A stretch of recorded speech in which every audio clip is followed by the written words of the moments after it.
Alright, we are back for part 2 of the stream. My apologies on my Wi-Fi taking a little crap there, I guess, whatever you want to call it. Either way, Q1 updates, Titan has them. Titan, give us the rundown from Q1 right there with what happened in the last 5 minutes that we did not catch. Well, from Q1, the three slowest that was knocked out from Q1, Reese, obviously, he had the service qualifying ban. Kipu was the slowest of the field, and in a bit of a shocking turn, the inaugural champion of Tier 1, the Chiller and AlphaTauri, was knocked out of Q1, losing to the Haas of Groggers and the Williams of Beatnik. Um, so as our streamer buddy is loading in, so he can get good visual, good feel, good view of the Q2 section. Also, from Q1, uh, missed on who was second and third, but T.S. Korsman was the fastest in Q1. Yeah. I know it was 4 different teams, top 4 last I checked as well when I saw Reese's stream. So that's a nice thing for them as well. I'm not even going to try to do any predictions here for who's going to be out or not. However, I do want to get volume turned down just a second. There we go. I do want to get onto some onboards and laps to talk about the circuit because I did get permission to announce this. I did say I was going to say it yesterday during the Tier 2 stream. This is the only time we're going to be at this track on this game. Oh no. Anyway, sorry, I did not mean to announce that. No, I did. Anyways, this track's been ran every single season of RPL in the 9 seasons. Well, guess what? That streak of 6 tracks that have ran in every season of RPL comes to an end next season in Season 10. That's my only leak, and that's the only thing I can leak. So, just thought I'd put that out there. Titan, any thoughts? Wait. So, from what you're saying, you said that Mexico is not going to be on the calendar for next season. You saw that not yesterday, the other day. No, I didn't even pay attention to that. That's really surprising. I thought you did.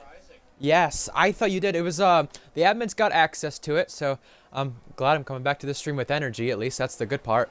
But yes, Mexico is not on the calendar for next season. Those of you who want that little teaser from that I mentioned yesterday, there you go. I'll make sure it's mentioned in the fun facts later on how there's been actually it kind of was mentioned a couple days ago.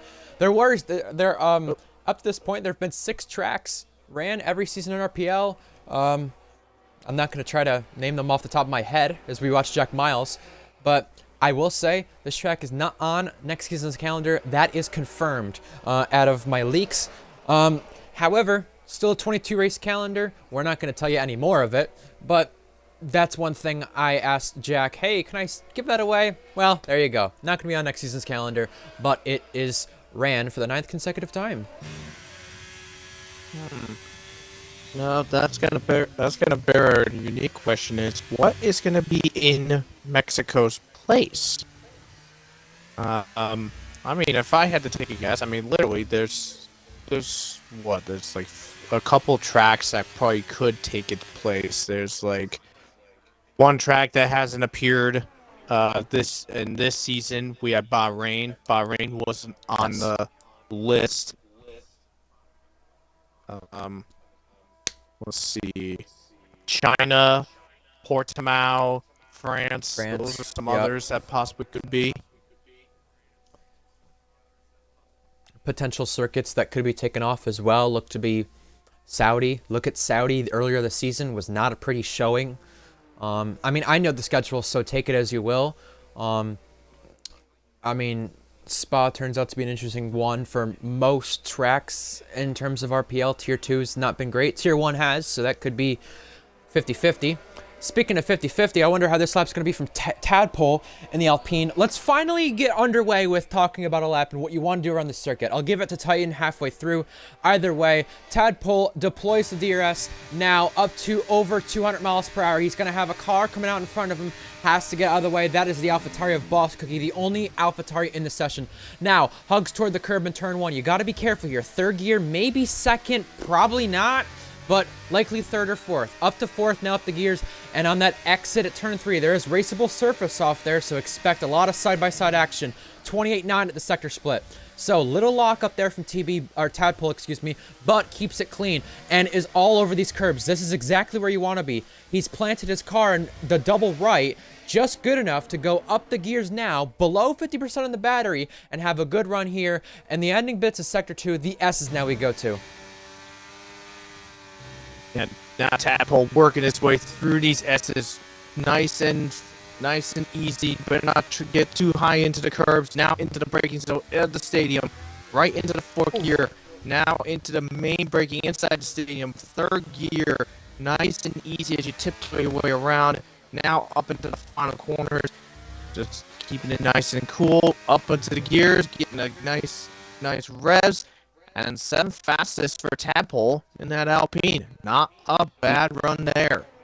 He should be very happy with that. AlphaTauri with Boss Cookie, the only driver in this session, 4 fastest laps in the season, but obviously with when he's ran with his team and his academy teammate, Red Bull, well, yeah, teammate, kind of, team partner, I should say, of Red Bull, he has not been on pole this season, so obviously looking to find a way into Q3, at least for AlphaTauri. Would it be a pole around here? Likely not, but he is 50 thousandths up on his time to where he can take a good Q3 appearance for AlphaTauri, heading through the double right now. A little wide there from Boss Cookie. However, here he comes now to the S section. He has got a couple cars in front of him. He's got most of them entering Sector 3 and already in Sector 3. However, the next one is the Alpine. That's Tadpole. Now for the S section, which is not exactly all that right compared to real life. You know, that's one that's laser scanned differently. 3/10 up on the time, could put himself P7. Little wide there, but now he's got to hope that Alpine of Tadpole can just get out of his way in time. Tadpole is on a cooldown lap, so I don't understand why Tadpole wouldn't have got out of the way now, because he's coming out into the pit lane. You're going to see Boss Cookie hug the inside curb. How much has this cost him? Hasn't cost him anything. 6/10 up on the time, improves to 5th. What a good lap time from him. Yeah, very strong lap time from Boss Cookie. Just to be clarified on this, Boss Cookie, I would not expect on putting on a really good lap. I mean, he's done it in teams before. He's done it in Mercedes. He's done it in Ferrari. I mean, he even last season, Season 8 in Portimao, he put an Alfa Romeo on the front row. So, yeah. Boss Cookie, in anything, even if it's a junk car, he is capable of doing good when push comes to shove. Exactly. And those are the drivers we look out for, Jack and Luke. I just did the stat earlier today in the statistics sheet for RPL Tier 1. They have the most different teams to score a podium with. They have 6 teams both. Luke has 6, Jack has 6. But you know what I find so interesting? You know, Jack has had pole positions in 4 different seasons consecutive. Well, 4 different seasons, all coming consecutively, I believe. Just want to double check. Yes, he's tied with Scyther and Maxwell on that record for most consecutive seasons with a pole. The Chiller, Maxwell, and Luke have 5. Jack has 4, all coming inside the last 4.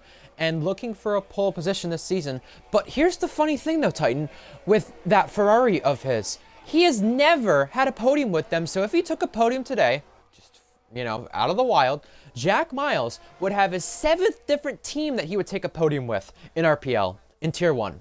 Unbelievable. Jack's 7 different teams with a podium. That would actually be pretty stellar if he can do that and get himself into the podium for today. I think he has a good shot. I really don't want to jinx it, but I think I have a bit of a confidence that I believe he can do that. What in the world? I just watched Grandpa just cut the stadium section. Oh boy. And We he don't want to just do cut that. the stadium entirely just to get back to the pits quicker. I don't think that's allowed. I'd clip that because we were on board with Tadpole because he's on a lap. Tadpole's coming into the final corner now. You want to nail this. Or sorry, that's TB, excuse me, not Tadpole. Tadpole's in the pit lane. TB is on track, and TB is flying up to 6th place. Minico and everyone in front of that believes they're safe. Sorry, what's up? You were saying? Well, I was just saying that was a very nice lap from TB there. But what I was mentioning before about with Jack when we were talking about him getting a podium for 7 of the 10 teams, I'm just gonna go into a slight difference here. One of the drivers, Beatnik in the Williams. I'm not positive if any other driver has done it, but Beatnik is one of the only drivers in Tier 1 to have scored a points position for every single team.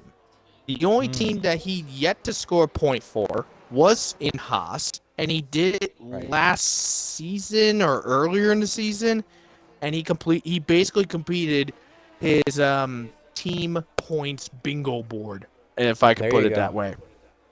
I think the only other one who might be close to that is either Luke or Jack. We'll have to catch up with this again after the session is over because it is getting very tight. Botas is 10th on the board right now, and in this middle sector is 2/10 up. We saw on Reese's stream the gap between first to 15th just a little over a second. What's this going to be like to get through to Q3? However, Botas has invalidated. So this is not good. He's going to have to go again, and it's going to have to be with a battery that's drained. It's a battery that's drained all the way down the straight. It would have been 3/10 up, and it would have been 8th ahead of Cryptic.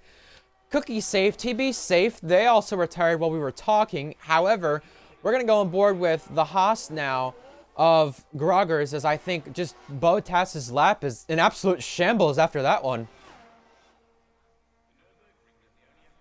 Yeah, Groggers just managed to get himself into Q2, beating out the Chiller to steal his way into Q2. Will he I don't know if he'll be able to slide his way, maybe pull off a major upset and get into Q3. But yeah, with Annex in P10 invalidating, that is going to be a bad part there. There you go. As Maui just got himself 9th fastest, that knocks him down to the bottom 5, and unfortunately he's not improving, so Annex is going to be knocked out of Q1, not Q1, Q2, but Checker Flag is now out. Here's Groggers finishing up Sector 2. He's 3/10 up. That's only going to put him 13th and still in the bottom 5. We'll have to wait and see what he's capable of doing as he comes out of the final corners. Here he comes across the line now, and it is, 11th. He just misses out. From him, next across the lines, the Alpina Tadpole. Tadpole goes up to 7th, knocks Molly onto the bubble. Next is Red Fire. Red Fire ends up going 11th, not good enough. Beatnik is also down, but could improve in the 3rd sector. He does improve in the 3rd sector.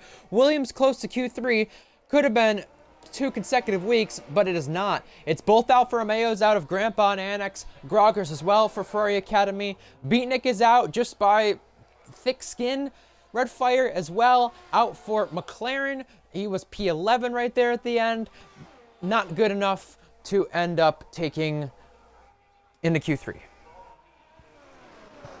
1,400 separates Mally and Red Fire for P10 to P11, and Grandpa, by the way, he invalidated, I believe, in the S's, and had he not invalidated, he still would have been P15. It was a 17-3 was what he had, but it's really unfortunate to see basically both Alphas and Groggers knocked out of Q2. I mean, it's even more wild for Alfa Romeo to be knocked out of Q2 because in Q1, Annex was eighth Yeah, quickest in Q1, and Gerard, aka Grandpa, he was 10th fastest in Q1. I I did see that, and they were around the Alpines who both got into Q3.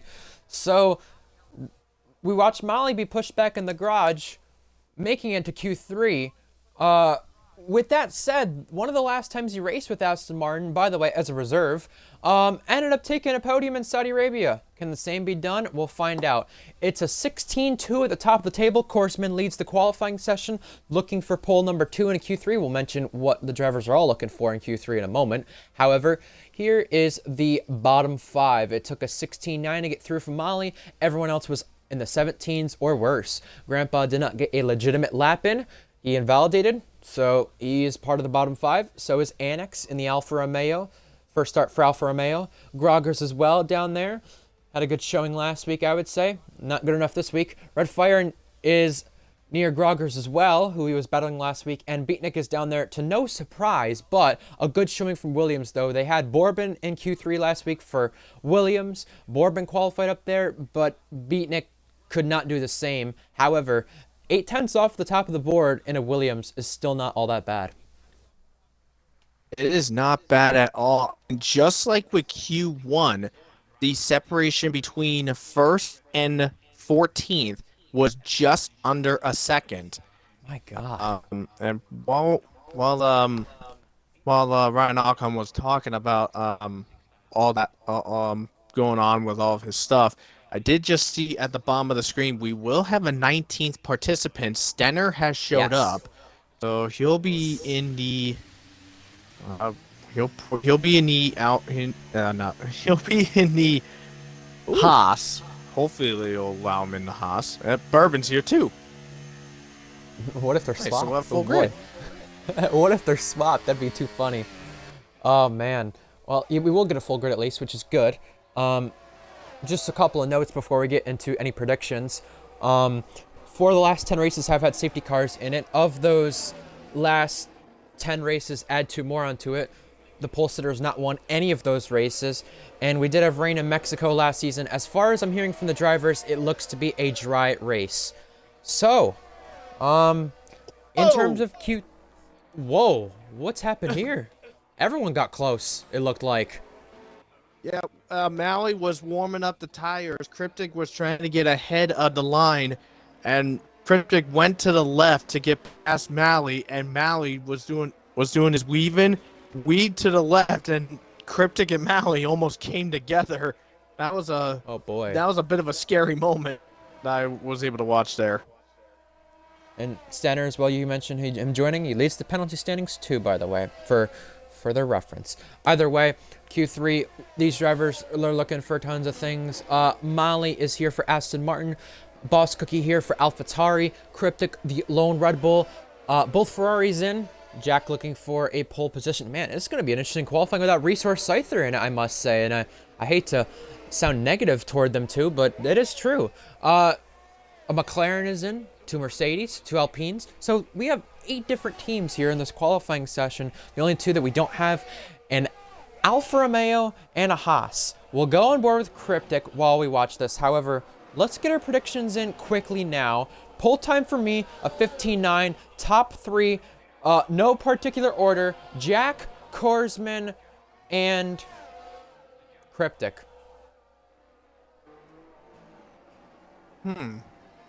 For my prediction, I'm probably gonna say pole.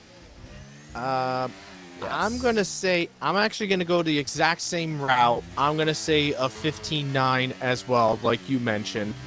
My top 3, I'm actually gonna go directly.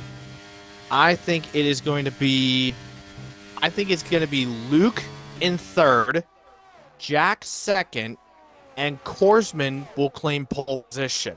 Korsman is really quick. He's shown his stride and his style, and I think he is capable of getting into getting another pole position and besting some of the big 3 cars. would be his first since Qatar. By the way, Cryptic set the benchmark at a 15.9. Molly sits in right behind. Also, his Boss Cookie starting a lap. Coming across the line is the McLaren of Korsman. I believe he invalidated. Next is the Mercedes. That is Minico, only second. Next is the Ferrari of Josh. Josh hugging to the inside, just barely off provisional pole. That got close between them. Next is Luke, also barely off provisional pole. This time, 40 thousandths more behind Josh, who's also 40 thousandths behind Cryptic now. Wow. So 800ths of a second separate the top three for right now. And Cryptic already sets himself into our bubble position of what Yeah. pole time could be. I'm gonna be honest. I'm thinking maybe that pole bubble will be bursted. There comes Jack to come across the line. Oh! Wow. The top four are extremely close, and we just watched Boss Cookie invalidate the lap time. Tadpole across the line, 6th fastest. TB across the line, 7th fastest. TB still within that battle for P4 in the championship with the Chiller himself and Jack, all within 15 points of one another. Korsman invalidated. Boss Cookie going for a second lap now. So that shall be interesting. As well with Scyther not being here, Titan. Cryptic 40 points behind Scyther. Still could take P2 in the championship, and a pole position would help that.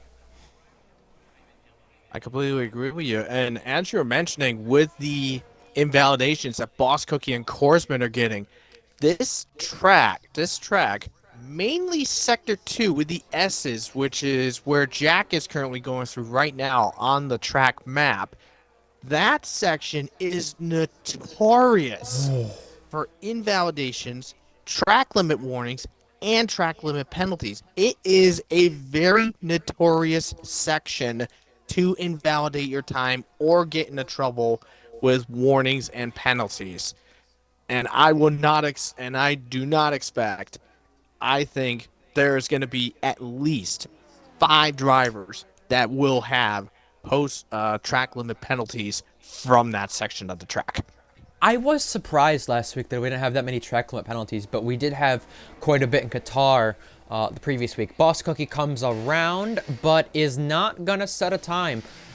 Made a mistake there. I'm surprised he didn't get an invalidated lap time prior, but he's one of 2 drivers not to set a time. So we've got the top 4 within a 10th of each other, and really any of them plus Korsman could still take pole position here. And maybe other drivers could shock the field if the track does ramp up. Shall be interesting. One of the things, since we have every driver in the garage, I want to hear about this one from you. You mentioned to me prior to the week, Reese's upbringing in RPL, F2 champion, Tier 2 champion. Our only Vietnam race was his debut race. He got points in that race. And that's where everything started. Take me through that a little bit with Reese, though, while we talk about his chance to win a first world title, as well as Red Bull's chance to win a 5th world title today as a constructor. Yeah, like I said with Reese, it all started from his humblest of beginnings, where he was in F2 from season 1 all the way till season 6, where he finally won a championship. From season 1 to season 4, basically F1 2019's game life, he was mainly he was mainly a constructors champion driver. He was helping get the constructors for the driver that wound up winning it. Guys like Mally, Luke, Matt GW, guys like that. He really wanted a shot to win a championship. He thought he would have had the chance in season 5. Unfortunately, Flynn wound up saying, "Nope, I'm taking this championship." The Reeds had to wait until season 6, and the stars aligned for him. He finally got it done, and he won a F2 championship, and he was over the moon to win that championship. Then he debuted in F1. He, as you mentioned, debuted in Vietnam, which, if my memory's right, that was season 3, season 4 of Tier 1. Check that for you now. But yeah, he scored a point on his debut. Then he was working his way through. He was in bunch of different teams. Yes, season 3. Yeah, thank you. So he was in quite a bit of teams. I know he was in McLaren. He has a stint in Mercedes. He's in Red Bull. He's been through quite a few teams, and he's had he's had great successes. He's had some bad hardships. Pretty much, in short, he's had quite an up and down season for quite a bit. Then, let's see, start of last game of F122, Reese wanted to make sure he had his skills honed in just right. So he spent 2 seasons in F1 Tier 2, where he wound up getting a win in his debut season. Then the very next season, he wound up winning the championship in a really good dominating fashion. He was one of the many championships that Red Bull won in Tier 2, and he, with that confidence that he had held high, he went back to Tier 1, and fast forward to today, here we are now. That confidence, that great morale boost is what's leading him to this moment, which is him finally clinching his hands onto the Tier 1 championship. And if I was in Reese's head, I would easily say his thought would be, this championship victory, it's too sweet. Yes, absolutely.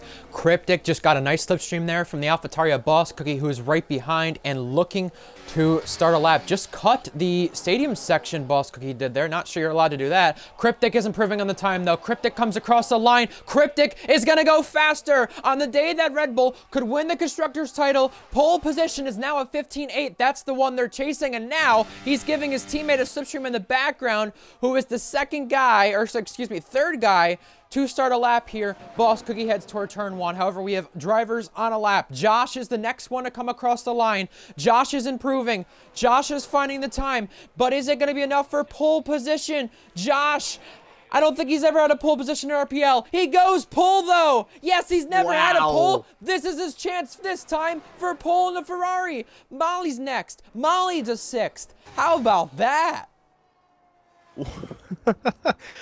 15,699 for Josh. That's a banger of a lap there.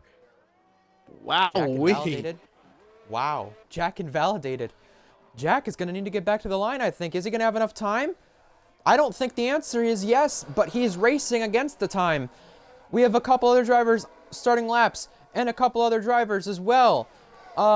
Yet to start laps. Both Mercedes are 2 of them. They will get to the flag in time. We're now going on board with Korsman as he's the next competitive car to cross the line. Boss Cookie goes 5th fastest. AlphaTauri having a nice showing, and that is one of their best qualifyings yet in RPL and as of recent history. Yeah, for AlphaTauri right there with that qualifying, I mean, their best qualifying, P2, Season 3 Canada. You'd have to go pretty far back to find a top 5 starting spot from them. Checker flag's waving, though. Jack just barely made it by the skin of his teeth. With literally just under 2 seconds to go, he just made it. And Korsman's going purple. Korsman, who's led Q1, led Q2, now looking to lead Q3. That pole in Qatar was almost converted to a win until a post-race penalty.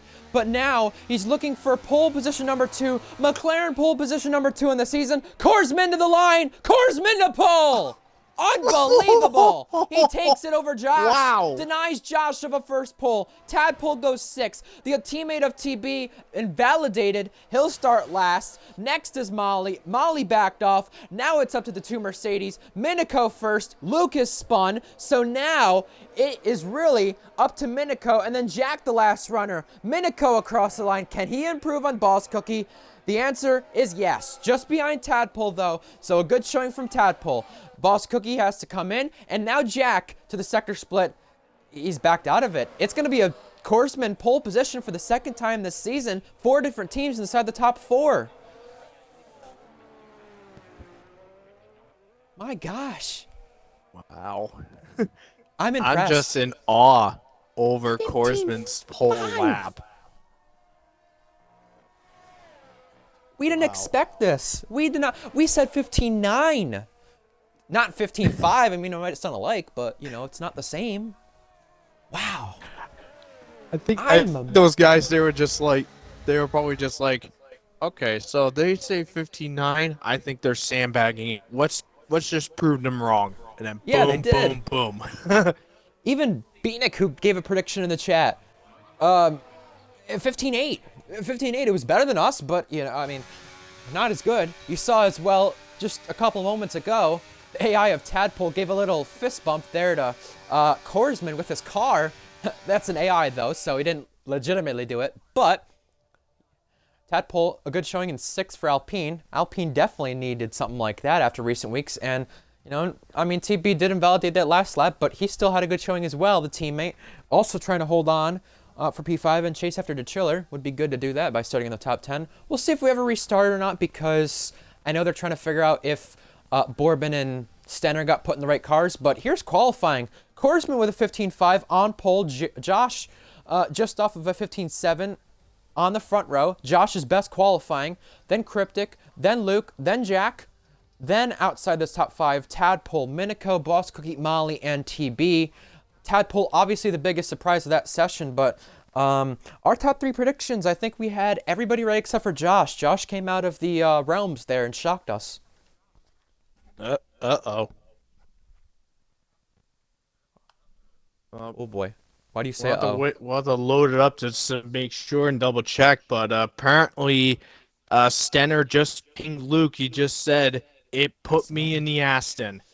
Let me just take a double check because I have it on here. And yes. yeah, he is. Oh boy. Well, it will be time for a restart. We just are waiting for the confirmation, and if we do get a restart, we'll have a lot to talk about in terms of headlines that we didn't fully get toward. There we go. There's your confirmation. I just got screenshots of it, so I'll send it to Luke so he'll have the screenshots. There we go. That's amazing. I do wonder, Reese did have a qualifying ban. Those guys came late. Reese still starts 18th, though, right? That sounds about right. Still would start 18th, regardless, because he wasn't qualifying. These guys weren't with Stenner and Bourbon. I think so. I think that's okay. I'm not just really making sure. sure. Just because I would think that, you know, with a regular qualifying ban, you know, if they did get in quali and there was a restart, that, you know, Reese would go farther back. But I'm just double checking because I've seen leagues where that's happened. I've not been in RPL long enough to know if that's the case or not. But that's why as well I wanted you to explain Reese's upbringing in RPL, and we'll talk a little bit about that too. Right before we launch in, but Red Bull itself, you know, we spoke about Reese and stuff like that, and Reese has done an amazing job. He really has. I don't want to, you know, sound like I'm being paid by him or anything, but, you know, I will say it does feel a little special for myself because Reese has been very welcoming, I must say, in terms of, you know, people who've helped in terms of the commentating and in terms of any sort of advice for that. But as for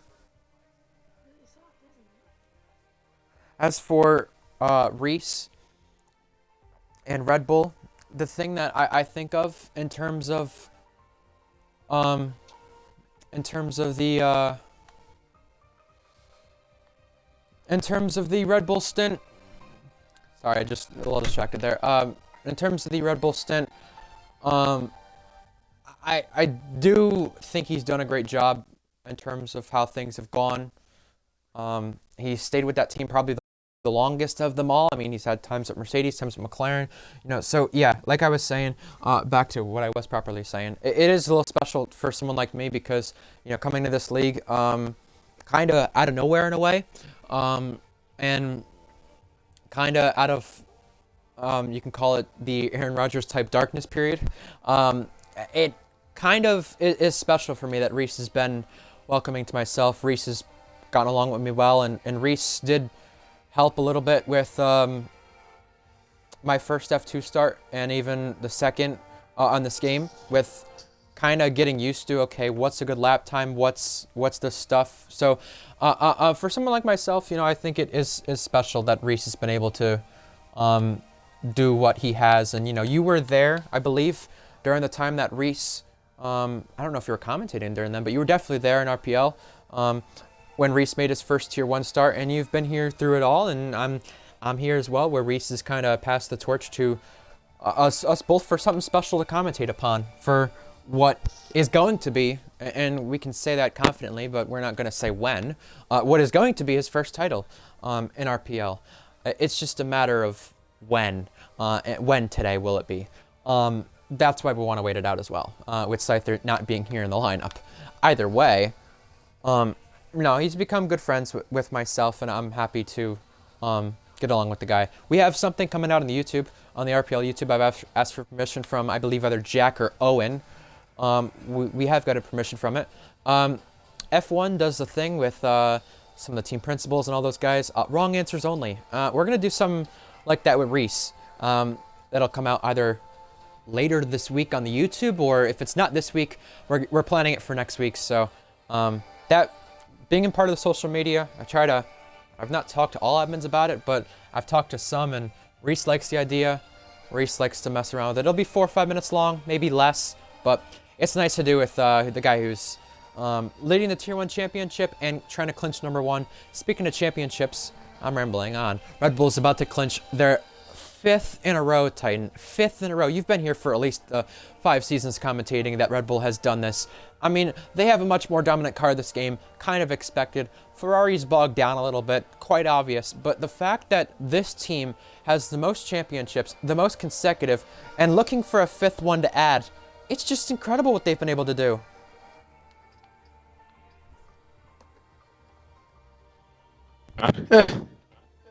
Hey, can you hear me? I'm good? Yes, I can. Yes, I can hear you now. Yes. Sorry, mate. All good. My piece fell off, so I was trying to get that figured You're all out. good. You're all good. No worries. Was it really 5 in a row? Yes, this will be 5 in a row today if they can just outscore Ferrari by 12 points. That is insane. Hey, I made sure I updated the statistics sheet. Owen was like, here you go. You seemed interested in statistics. And my God, the sheet has been expanded on so much. It's taken hours, days. Could take years. No, I'm kidding. That's not going to take years. But no, in all seriousness, the thing I'm not kidding about is the fact that Red Bull can win a fifth constructors title in a row. Last season, obviously, the drivers and constructors title was different from in terms of teams. This season it's not gonna be, unless Ferrari somehow pulls something out of their behind, and I doubt that's the case because Red Bull just need to outscore him by 12 points today. Is 132 points are left in the season after today, so a lot to play for, Titan. And if it's 5 in a row, describe all that to the viewer and the people in RPL. The 5 championships in a row. I mean, they have a good streak of, I don't know, like 6 of the last 7, 7 of the last 8, something like that in Tier 2, but they missed out on one of them to Mercedes. And this time they haven't in F1. They haven't missed out on any in a row since they've started winning them.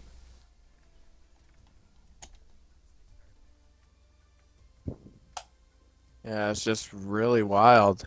Like I said, Red Bull looking for their 5th straight Constructors' Championship. I mean, literally, if you take everything into account, if you take everything into account for RPL's history in Tier 1, Season 1, it was done by Ferrari with the chiller. Season 2 to Season 4, it was done by Mercedes with Mally, and then 2 times for Luke. Then Red Bull began their dominance with Luke in Season 5, then Scyther in Season 6 and Season 7. Now, Red Bull for Season 8, they did get constructors. However, they couldn't get the drivers because it was won by the Ferrari TB. And that, now, literally for Red Bull, they're looking at their 5th straight constructors, and it will be their 4th dual championship in Tier 1. Yeah, exactly. I'm amazed. And George is finally here. We can get the session underway. Two other streaks before we get underway, Titan. Um, we have 32 races ago, the last time Mercedes did not score points. They're on a streak since Season 8, Round 9. That, to me, is impressive. Mercedes and Red Bull have both scored in every round this season as constructors. Mercedes will probably hang on for third. We'll figure that out in a moment. And 29 races ago is the last time the Chiller DNF'd. Although he's not raced every one of those races, the only one notables that he's missed refers to the 3 or 4 races he sat out for his contract breach and stuff like that. He's made 80% plus of those races, and he's not DNF since Hungary last season. So, I mean, just even if it's not the Drivers' Championship for some of these drivers, it's some of these streaks that just continue to amaze us both. It is quite amazing. Not gonna lie, there. I mean, for some of these for quite a bit of these drivers, it's even if they are unable to win the drivers championship or go for a drivers championship or constructors, they when they show up week in week out, they race for fun. They race to have a good time. They want to hone some of them. They choose to hone their skills against some of the best, and uh, with quite a few of these guys, they take some of their honed skills in RPL, and they unleash those skills in other Ooh. leagues. I mean, I don't know how successful they are in other leagues because I don't know any of the leagues that other drivers are in, but Yeah. I would not doubt if some of these drivers here that hone their skills in RPL, they use those skills to lead to good success in other leagues. We've But got Korsman fans in chat. We've got people who like Cryptic. We've got Mercedes, some of the Mercedes drivers in here. And by the way, to clarify, Reese is starting P20. So that does get clarified. Reese, from the very far back of the grid, you see the drivers lineup here in terms of race director. You look at the tires they're on now. Strategy looks to either be soft, hard, medium, hard. Hail Mary maybe being a soft, medium. And you can do the reverse strategy as always. You lose a total of 21 seconds in the pit lane, and it's very hard to gain ERS back here. So you do gain 20% back in the pit lane. Got to use it all wisely. We are now just waiting on the 5 red lights on the day that a champion can be crowned here in RPL. Just a couple more moments until this race gets underway. The slipstream, very powerful down to turn 1. Going to be crucial to do this for these drivers. You have to find which way you want to go on the drivers on the run toward turn 1. We are just moments away from the Mexican Grand Prix. It's ran every season up until this point. Next season, not going to be on the calendar. I'm just taking a look at the tires. Everyone is on Stenner, Annex, TB, Tadpole, Korsman, and Josh. They're opting to start on the hard compound tire. Look, actually, more people are switching up. Oh, it's time. Here we go. Here come the 5 red lights. It's Korsman and Josh on the run to turn 1. Lights are out. Away we go. It looks like the Mercedes of Luke has got a great start. Here he comes already alongside Cryptic. Cryptic as well has got a good start. In the slipstream, they jockey. They run down to turn 1. It's Cryptic and Korsman leading the pack of cars. Ducking out is Josh. Ducking out is Luke. Luke sends it to turn 1. 3 wide. Korsman to the lead and staying there already. Cryptic and Luke side by side. A couple cars lose a couple spots. Nothing too troubling, but Cryptic second place, and now Luke trying to hang on for third. Here comes Josh on the inside. Josh going to try to send it, but ahead of his teammate, and there's touching. Josh using the runoff, and you can see that up in the T-cam up here, the field of drivers, where they all duck out. Boss Cookie had to go wide there with contact from Red Fire. The Alpine getting sandwiched. I think that was Tadpole, maybe TB, but Reese, not a good start, 19th. Not many spots gained from him. However, they now go to the S's where Korsman leads by over a second. Yeah, it looks like Josh probably got bogged down at the start, and Luke tried to send it in for 3 wide to go for an early shot in the lead. Didn't look like it was going the way he was planning on it, but he settled in the third. And it looks like Miniko is getting himself to muscle past Josh up in the 4th place, and he is successful to do so. Josh, sadly, started 2nd, down to 5th. He has had a not-so-pleasant start. And they've lost control toward the top 3. Here they go. Pack of 2 cars, 2 by 2, and here they go, ducking out. You got Molly to the inside. You got Jack already 4th place. You got Molly trying to hold on from Josh now, and Josh and Miniko side by side, 2 and 3. They touch Josh off the road for a moment, and now Red Fire wants in on the action. Here's Red Fire side by side with Josh, also trying to muscle past Miniko. A bit of 3 wide for just a moment. Red Fire gets sandwiched under the curb, and Josh pushes Miniko out. Miniko also coming back at Josh. 3 wide. Red Fire taking advantage. Red Fire on the inside line of Josh, and Red Fire not yet through. Miniko is now. They go side by side of the S's. This could get treacherous. Red Fire backs out. Luckily, no collision. I just also saw it looks like Josh is on the hard compound tire. That's probably why he bogged down and has lost so much ground. I think the hard tires are just not coming up to speed for him. The hard tires are taking their time to heat up and get back into grips. And that's probably why Josh is so far behind right now, down in the 7th place. DRS now available. 2 Alfa Romeo teammates almost came together. Reese got by Grandpa, and Grandpa pinched Annex. Nobody has headed to the pit lane just yet. Everybody, except for very few cars, within a second of one another. At the very back of the field, you can see Bourbon battling this out with Stenner. Kipu as well in the action. How about Reese in front of that? Already up to 14th. You see the positions gained for the drivers. Reese is up 6. He didn't gain too much on the first lap, but has attacked ever since. Down 6 for Tadpole. 3 up for Red Fire. Josh down 5. The front 4 within DRS, but 4 up for Molly, who's now up to 5th from that really good start for Aston Martin.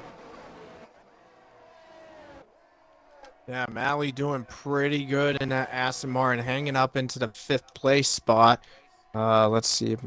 Wrong part here. There we go. Yeah, he started all the way down in 9th. He's up in the 5th. Nice job for him. Just take a look at the position counter. Hold on, just one moment.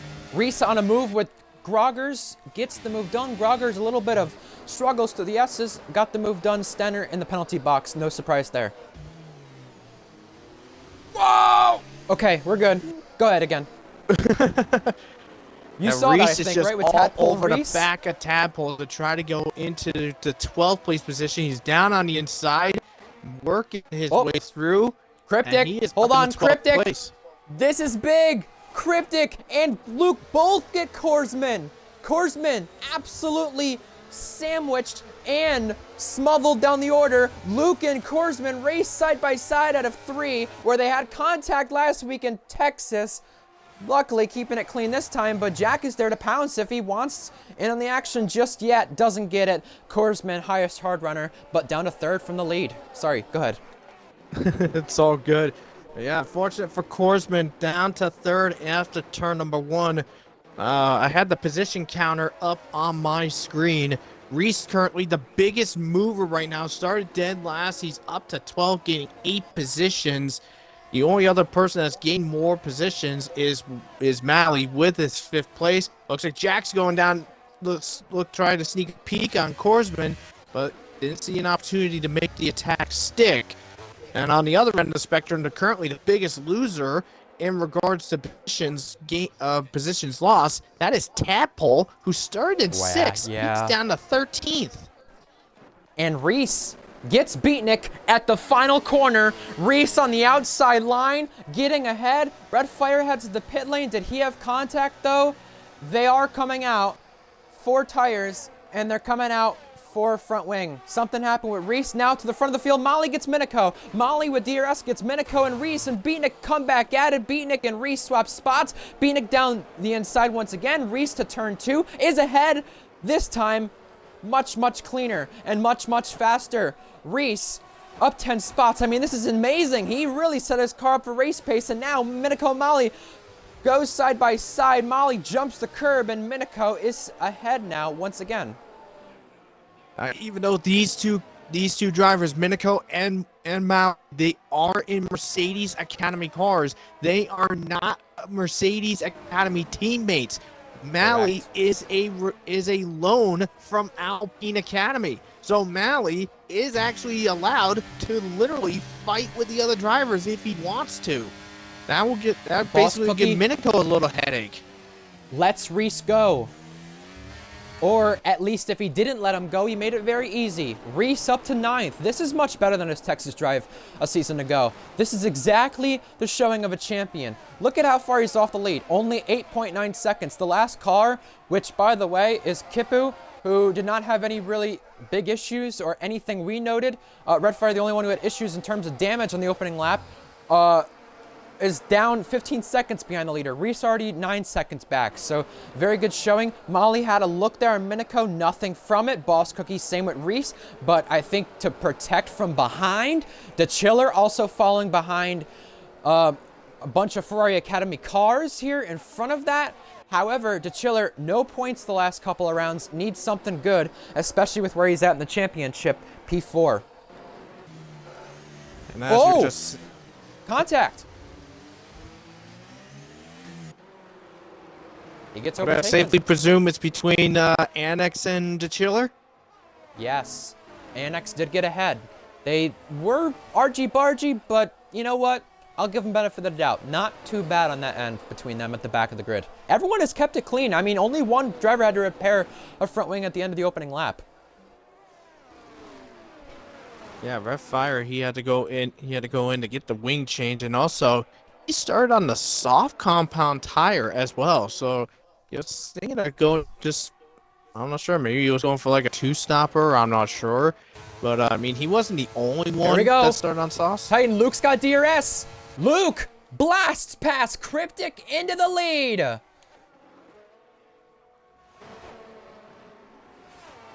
Let's see how Cryptic responds. Did he get Molly? Yes, he did. Beatnik also with Boss Cookie. A little bit of a punt right there for a moment at turn number 2, but all is clean. And now Korsman with Cryptic. I see you're watching it. Cryptic inside line. Korsman on the outside line. Cryptic shoves him off the road. Korsman wants back on, but he's going to come back on alongside of Jack Miles. Jack Miles is there in the Ferrari. Never had a podium with them. Now trying to look for place number 3 on the grid. What a contact. Tadpole and Boss Cookie it was, and now side by side to the S's. That gets dangerous. They all go single file now. What a fight that we are having between the top 4. Luke getting past Korsman, to take the Cryptic to take the lead. Then Korsman gets past him into turn number 3, and I mean, Cryptic tried to go for the chance to get it back. It looks like he's going to have the opportunity as he goes down the inside, makes quick work, and Cryptic is back in the second. Hippo also with a penalty. 4th different driver with a penalty. Josh breezes past Minico, and in the background, TB and Molly were side by side. They all figure it out. Grandpa and Tadpole all making moves in the back here. Grandpa inside line on Tadpole. This has been an amazing battle here at the back of the grid. Same thing happened in Texas with these same 6-7-ish cars, and now Tadpole gets the upper edge back. Yellow flags. That is for Kipu off of the back of the field, but now the Alfa Romeo swap places, maybe not meaning to, but they all try to avoid the Alfa Romeos who are swapping places. DeChiller down the inside and Grandpa. DeChiller looks to be going through. Grandpa off the road, comes back on, makes contact with DeChiller, but Grandpa has to concede the place he does, and now has to concede it to Bourbon, entering in the S section. Oh, second place, Cryptic. Whoa, that got close between him and Korsman into the stadium section. They overtook each other last time. They missed that, but you saw Cryptic sledding with the rears, almost losing DRS to Luke now. And literally, this is, I mean, we know Mexico is not going to be on the calendar for next season, but this is the reason why I like Mexico. There's so many fights that happen all over the place. It is very tricky to keep track of everything. This is, I mean, literally, these guys are putting on a massive show in what's basically basically the last of the streak of Mexican Grand Prix in RPL. And these guys are just really doing a strong showing, as Reese, by the way, just cleared Mally into turn 2 to get up into Wow. 8th place. I mean, this is amazing. You know, Reese is pulled through the field at a quick rate. He had a terrible lap 1, in my opinion. He only gained 1 spot. That's to be expected when no one gets damage. However, Groggers, speaking of damage, could be getting damage here if he's not careful with Boss Cookie. Boss Cookie now has the Alfa Romeo Annex to the inside. 2x2 here to the double right. It is Annex ahead of Tadpole.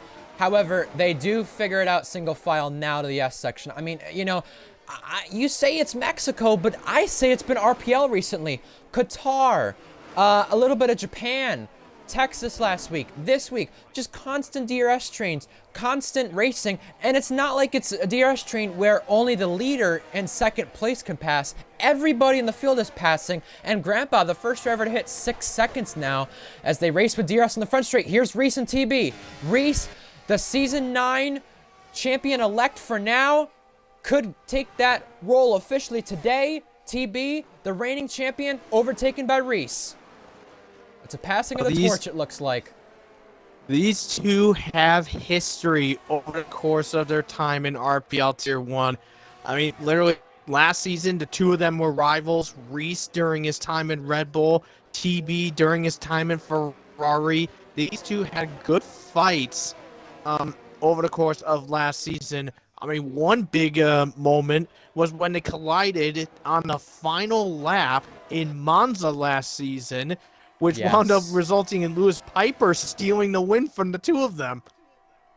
That's just, that still to me is incredible, looking back on the YouTube all these times with that finish. Here's Korsman closing on Cryptic, but not close enough. Minico's on the back of Josh, was looking for a move, but although Minico does have that 3-second time penalty, again, just like Japan, running a very nice race here on the back of Josh. And, you know, you got to think, once Reese gets by these two, it's smooth sailing to the front 4, who have just separated themselves away from the rest of the field. 6/10 the gap Cryptic is behind Luke from now for this race lead. DRS enabled. The battery between the top 5 drivers at the front 2 spots, it's a little tricky, but behind that, it's much more easier for Korsman and Jack to, I guess you could say, save their battery, because they have so much still in the tank, and once they pit, they won't even be at 100%. That's how much they have left and how much you end up, you know, using throughout the lap, and as well, don't gain back in the pit lane. By the way, Minico got Josh, and now in the background, you can see Tadpole, Bourbon, Boss Cookie, a 3-way fight. That got close. You saw Boss Cookie off the road. Now, I think is going to be wheel-to-wheel with his teammate, the Chiller, into turn 4. A little bit touching there, but the AlphaTauri's keeping it clean. Boss Cookie now concedes the place. And I think Beatnik had to do the same in front of that with Groggers. That got a little tight there for just outside the points. Yeah, I think Beatnik just made a little bit of a mistake coming out of that double right, and Groggers took advantage, and Groggers is up into 10th place, which is the final points position. I mean, that would be nice for Haas to get themselves into the points P8, at P9, least. P10. It's 3 points between those 3 teams. Oh, I love the battle back there. I'm sorry to cut in. It's just, it's an amazing battle. It should be looked at more, and it will be the rest of the season. Reese ahead of Josh. P6 now. This is incredible. We're only a third of the way in. Yeah, and looks like the soft tire guys have finished off being on their tires, and looks like Mally has gone on to the mediums. Same with Beatnik. They're going to be coming out at the back of the field, though, in 20th and 19th.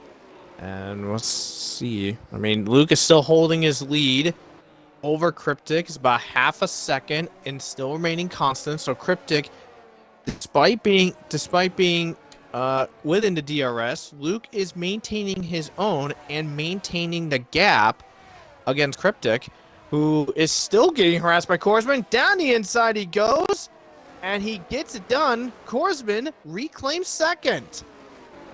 And these guys in the top 4, even though they just traded the spots, Korsman slid, they've got to be like, are you kidding me, with them seeing Reese back there in 6th? They're like, we just had a good qualifying session without you. We've pulled a good gap. We thought we'd be ahead of you, and now we head into the second third of this race, lap 13, and you're right here already? It's like, what the heck? Minico got by Josh, and now has really caught up to the front of the pack now. Reese now claims that 5th spot. Groggers is in, so now Reese is up to his teammate with still much more to go, and now Korsman trying to reclaim the lead he once had. That could mean he's pitting this lap with trying to go for it. Inside line here at 4 and 5. Korsman into the race lead over Luke. And now what that does do with checking up the pack of cars, it puts Reese into DRS. He's now in DRS. And with these guys fighting, take a look who's in 5th and now in DRS range of the top 4. Reese got clear of both Josh and Minico earlier in the lap, and he's up in the 5th place. I just can't believe that. Those guys, you know, like Cryptic, his teammate, is like, are you kidding me? You know, I was trying to do everything I can to help my race, maybe win myself a race here for the first time in a long while. Now I've got my teammate here. Is he really going to help me here or not? Oh, who's going he's in? Closed up so much. Luke is in. Yes, I think you just were about to mention that. He is the first of the medium runners in, and he will save enough battery to where he's probably at 95, 93%. Remember, you lose 21 seconds in the pit stop, so as long as there's no safety car, we'll keep an eye on that. Looks like Luke is opted to go onto the soft tires, so I guess by the looks of it, it looks like we're looking at a 2-stop strategy for some of these guys. We didn't expect that. There's not many chances for a 2-stop on this game. It's very rare at this track compared to last game, but it is possible. So, very interesting indeed. Annex just traded 8th place with Bourbon, but that's not really 8th place because those guys have yet to pit, and they're really 3rd, 4th, 5th to last, really, of those runners who have not pitted. By the way, if these guys were to come out right now, look at where Luke just came out. He is P11 right there as Jack Miles, Cryptic, Reese and Cryptic, the teammates. Reese off the road, Cryptic back on side by side with Reese. They bang. Reese coming out ahead of Cryptic. Reese to P3 in this race. What an amazing comeback from the qualifying ban. Jack Miles pits. Yeah, Jack is coming in, but yeah, what a maneuver by Reese to get past his teammate. And yeah, started dead last. He's up in the 2nd place, and looks like his teammate slash team principal has decided to want to fight back. And looks like Reese is gonna stay just ahead. Now, as you were mentioning about with Luke, now up in the 9th. Well, initially when he came out of the pits, he was 13th. He got clear of I believe it was Boss Cookie and Stenner to get up into 11th, and now he's up in the 8th with a couple others that have pitted and passing by, and he just passed Annex to get in the 7th. Now Jack tackles past Stenner, the Academy teammate. Luke past Bourbon. I mean, this is easy for Luke. You know, he's got a couple Academy cars right there. He had Bourbon. He would have had Molly, I believe. He had multiple cars to get through, but it looks like it was so much more easier. It just looks like he's on 0 AI with those soft tires. That is the difference. And, you know, those guys in the hard tires, they will extend long, but even then with those guys there, Beatnik and Groggers almost come in a collision. That got tight. Either way, him and Jack are on the same strategy. The thing with those soft tires is, yeah, they're that much better in this stage of the race, though, to where it does feel like you're on 0 AI. Those guys are wearing out their tires, but those soft tires do die quickly, just not as quickly as other tracks. It's, what, 12 or less laps so you get the best lap time on them. And now Cryptic getting passed by Minico. Didn't know if we would expect this by the start of the race, but Minico, reminder, does have a penalty as Bourbon now pits. Jack Miles through on Tadpole with the help of DRS. And the fastest lap, by the way, went to Luke on the new soft tires. Yeah, it was a little weird. I think something must have happened to Cryptic because he was slipping and Ooh. sliding in the S's. He was losing time to Reese because, I mean, Cryptic was right on the back end of Reese before those S's. So I think something must have happened there. And then the final corner, Cryptic had a little bit of rear slip, which then resulted in Minico taking complete advantage. And he goes, "Yep, I'll take advantage of your mishaps. Thank you very much. I'll gladly take third." Yeah, the thing with Jack is he's gonna be not so happy with Annex because Jack has just got hampered by Annex being in the way through turn 1 through 3. And I mean, like I said, Titan, the soft tires, it's like you're on 0 AI. I mean, Jack lost, I would say, probably a good 5/10 to Luke with that. That's how much the soft tires were that much faster than the old hards of Annexes. And Boss Cookie and TB having a nice little ding-dong battle here. Cookie hits the back of TB, goes for a little slide, and Cha-Cha slide for Cookie has Molly right at the back of him. Wanted to dance with him now, as Stenner gets TB on the back of him for this nice little battle. Molly right there with Cookie. It's all kicking off here for 10th place on the road. TB has pitted. Molly has pitted. That's why it's kicking off so much. Molly sends it, though. Last of the late breakers, but will he get ahead out of 2? Yes, with contact, though. Stenner and Molly connect wheels. Yeah, just a slight touch between the two, and Stenner gets sent into a spin, and unfortunately falls down to the 16th spot. I'll have to look at that again on my perspective, but I think I'm thinking maybe Stenner got a little too much of the curb and bumped into Mally. I don't know, but. Maybe, who knows what happened Korsman there. is in and has hit the bullard. Oh, no. Hopefully he didn't get throwing damage. I saw damage flying, and if there is damage, he's not repairing it. Too little, too late. But we're going to have to check that throwing to see if he got anything. I think it's still intact. It looks like it is, but that could have been a costly moment for Korsman as Cryptic has been overtaken by Josh. Yeah, there's still quite a few drivers yet to pit right now. Tadpole, Annex, Boss Cookie, Cryptic, Josh, Minico, Reese. Those drivers are still yet to pit. And Korsman has come out right behind. Ooh, Lord. Well, 3 wide. Tadpole and Botas, or Annex, excuse me, were messing around right there.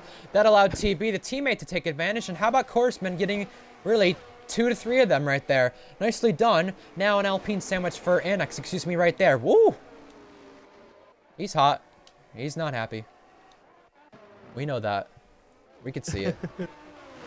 That was really wild there. I was just about to say Korsman came out in 9th behind Annex and Tadpole, but then they just had a little shoving match at the exit of turn 3. It looks like Reese has decided to go in. Yeah, he's below 30% on the battery. Everyone who's on the soft tires is on that 2-stop. Everyone who's coming in now and later, and the couple previous laps and later, is on a 1-stop, it looks like. That looks to be the case. Either way, what we do know is Luke and Jack are in the net lead. And Reese is coming out, racing Korsman for the guys on the 1-stop. How does this all play out? Jack and Luke, 3-second gap between them, but they're 7 to 10 seconds ahead of Korsman and Reese. And Reese has to sit behind TB, but luckily ahead of Molly in the process, though, of this. So, I mean, Reese did lose a spot to TB there. And that's interesting enough because TB's putting himself nicely in this race with a lot of race paces. Grogger's got Beatnik. But that's technically P5 with still some guys doing a 2-stop, though. Yeah, the interesting thing is that TB, he pitted on lap 15, and he was on the hard compound tire to start with. Now onto the medium, so, I mean, TB, maybe he's looking at a 2-stopper as well? I mean, he might be doing like hard, medium, soft. That's possibly what it is. I mean, yeah, Reese staying ahead. And looks like Minico's gone in now. Yeah, what is it? 4 lap mediums for TB? I mean, what's it going to be by the end of this race? 16 laps remaining. I mean, he can get the whole way on the mediums. Is it going to be close though? Yes. Yellow flags for Grandpa, who's got 9 seconds of penalties in this race now, by the way. It's not been good for him at all. But yeah, we're going to keep you on the tires the whole way through this race because everyone's on different strategies. Minico onto the softs. Can the softs go to the end? With some risk, though. Maybe. Maybe they can go to the end. It's very, very tight. If he's doing this as a one-stop, though, shall be interesting. Luke and Jack, though, can't get to the end on those tires. And Beatnik, a little contact there with Groggers. Groggers through for P12. I'm just taking a look at those that did start on the softs. It looks like, I mean, the two that I saw with Mally and Beatnik, they went 11 laps on the soft compound tires. So, I mean, Minico is going to have to extend it by at least another 5-6 laps. Could be going soft. I mean, I'm having a slight doubt that those softs will last to the end. Well, I did get my information, and I can't release who it's from, like I said last week, as Minico gets Molly. Because it is from one of the drivers and their academies. But 15 to 17 laps until you reach toward puncture territory. So that's why I mentioned that. You know, I don't know if Molly really gone as far as he wanted to, but he probably didn't like the soft tires too much to where he decided to pit early and get onto the mediums. Stenner with another penalty. He leads the penalty standings this season. Speaking of leading the driver standings this season, how about Reese down the inside of TB, the reigning champion? It is Reese who claims 5th place. However, Cryptic, his teammate, Boss Cookie now is in, but those are the guys yet to pit in this race. It must be said, though, with the amount of constructors we had in Q3, the amount of battling we've had on track, all teams have scored points the last 2 races. So a nice showing, and especially a nice showing for that battle in P8 to P10 as Redfire gets overtaken by not only 1 car, but 2 cars, and now the Chiller Bourbon race down to turn 4. Well, the interesting thing is Redfire, he pitted very early because of the damage that he had. Oh! Again, they just can't get off each other. They want to connect wheels, but luckily, nothing too major. And now, this is interesting for Reese, by the way, Titan. Cryptic is pitting, but held up Luke right there. And look at the time that costed to Jack Miles. He was, what, 2.3 back? Right there at the end of this lap, once we get the gap, 1.7 back. So that did cost some time, as now TB in the penalty box with the other drivers. Oh, it's definitely passing my expectations.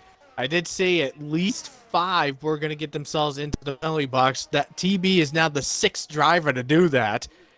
But yeah, I mean, literally, Cryptic held up a couple of people. I mean, let's see, what's the gap? What's the gap between 9.5 seconds from Reese to Luke? Not bad at all. And that's good for when Luke does choose to come in for the 2-stop. We expect him to come in for the 2-stop. We look to the leader gap now to see where some of those guys are in terms of competitors. You can see, I believe, Bourbon overtaken Beatnik as Beatnik got out of the way right there. Redfire follows behind a Chiller. Redfire obviously pitted for the front wing damage, trying to go for a 8th consecutive points finish. Also trying to go for another consecutive points finish for McLaren as well. They're at 10 in a row. And Grandpa, our first retirement, that is in the pit lane, though. Yeah, it is, and looks like Luke has gone for a 2nd stop. He's off of those sauce and onto the mediums. Ooh. Let's see how far back he is gonna be. Minico and TB raced on the front straight, by the way, while you were talking. Uh-oh. Oh, no. Oh, no. Oh, no. This is so unfortunate. Grandpa retiring in the pit lane has just affected Luke. He's not going to be able to get out of the pit lane until his car gets out of the way and is non-existent. Now he's going. The same thing happened to Jackster in Hungary. It cost him 5 seconds, luckily under the safety car, but Luke has just been costed 10 seconds, if not more right there.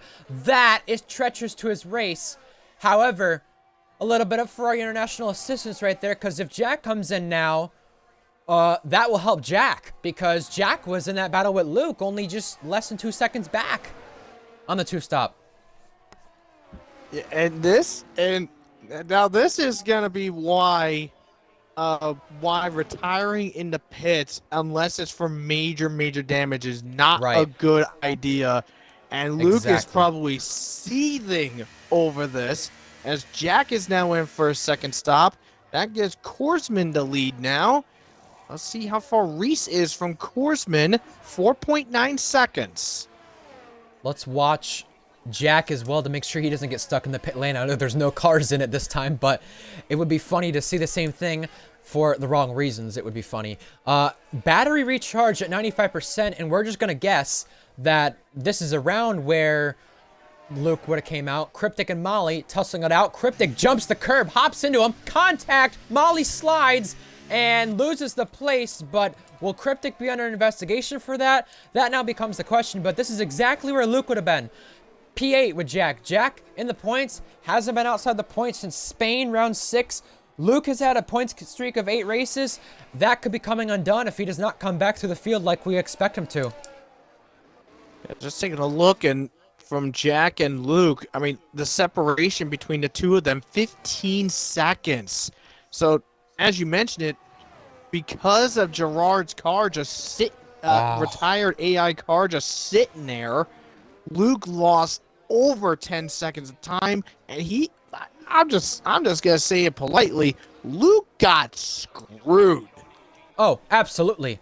Absolutely. And that's where, you know, Ferrari, whether it's a team principal, co-team principal, whoever, they need to look into why Grandpa retired right there. You know, I understand retiring for rear wing damage, side pod damage, that's bad, or having to go early. But if you have no other reason to retire, don't do it. We'll figure out the reason after the race. While it's happening, Josh gets TB. Alpine scored a really decent finish last season in this race with Tadpole P4.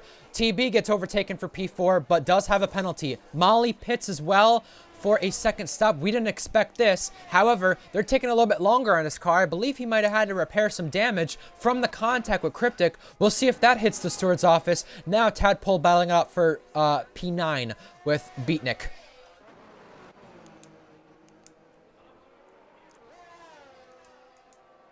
Oh, he does get past. Tadpole on the run to turn 4 is through. And Williams scored their first points last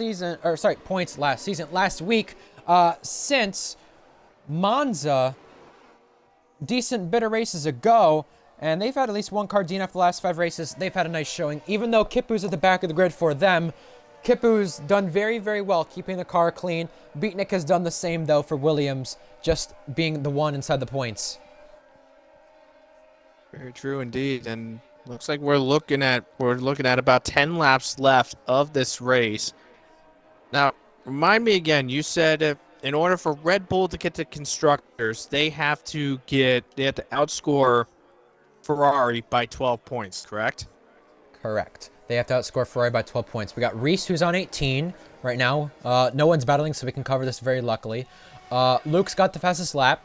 So Reese is at 18. Cryptic currently gets the spot on penalties, so that's 28. Ferrari would have 12 with Josh, 6 with Jack. That's 18 to, how many did I say with Red Bull? 18 to 28. So it looks like Red Bull will gain 10 points at this moment. So they would not get the title today at this moment. Reese would. Reese is in prime position to do so. It's just a matter of can he win the race in the process. And by the way, you know, I know you like your stats as well, Titan, as much as I do, but Reese is on for something very impressive that only one other driver has been able to achieve. Today, Reese is going to tie. Oh my God. Korsman, the race leader, has just picked up a time penalty, and all Reese needs to do is be within 3 seconds of Korsman by the end of this race. That is extremely crucial, and now the second McLaren picks up a penalty. By the way, since we're speaking of him, Luke, by the way, only one to have this record. He's in DRS of Annex.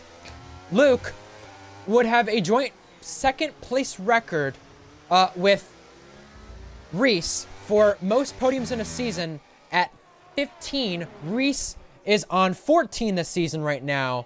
Luke has the most, obviously, in first at number 19 in terms of podiums in a season. No one's going to break that this season. Reese could definitely get second, though, this season. Currently, he'd be tied after this race as Luke gets past Annex and Boss Cookie through on Beatnik, who's pitted. Just taking a look at some other notions here. As you were mentioned about, like, gaining spots because of penalties and stuff, Josh is looking to gain another position because he is within 3 seconds of Yellow Minico. flags. Groggers has had a collision in the first sector. Sorry to cut in, Titan. I think Molly has been part of it. He's dropped down the order. Go ahead. You were saying? I don't see any damage on any of the cars.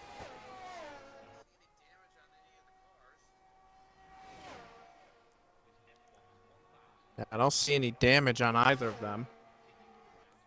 Let's see, Flaw's looking for podium number 5. Reese is looking for podium number 36 today all time. Josh got a podium here last season. He's had points in his last, well, I can't say last 3 starts because he's won in 2 of the last 3 starts, but he's got points in every race he's done this season, Josh has. So, yeah, no, nice showing from a lot of these guys. But if Josh were to get a podium, he would be at podium number... Gosh, where is it now?